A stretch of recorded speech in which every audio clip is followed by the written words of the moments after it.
வணக்கம் நண்பர்களே. இப்போ நாம் கார்ப்பரேட் உலகத்தில் வசிக்கிறோம். பகலில் வேலை செய்வோர் ஒரு வர்க்கம் என்றால், இரவில் வேலை செய்யும் ஒரு வர்க்கமே உருவாகி இருக்கிறது. இரவு பணி என்ற ஒன்று உருவாகி இருக்கிறது.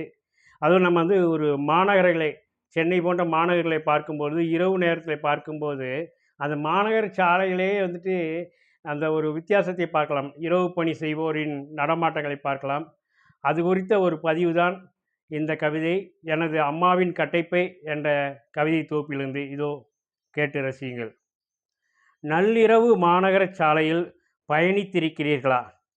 யாரேனும் சில ரசிகர்கள் அடுத்த நாளின் பட ரிலீஸுக்காக தியேட்டர் வாசலில் அலங்கரித்து கொண்டிருப்பார்கள். யாரேனும் சில பரம்பரை தொண்டர்கள் வரவுள்ள தேர்தலுக்காக சுவரில் இடம் பிடிப்பதில் மும்முரமாக. தண்ணீரின் வேகம் தாங்காது குட்டைகளாகி போன சாலைகளை சரி செய்யும் பணியில் சாலை பணியாளர்கள் ஆங்காங்கே.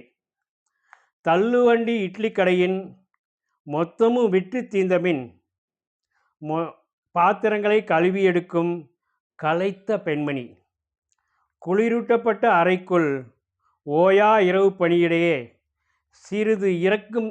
சிறிது இறுக்கம் தளர்த்த சாலைக்கு வந்து புகை இழுக்கும் இளைஞனென இரவு வானின் நட்சத்திரங்களாய் ஆங்காங்கே சிலர் அவரவர் பணியில் மும்முரமாய் அவரவருக்கான விடியலை எதிர்நோக்கியபடி. நன்றி, வணக்கம்.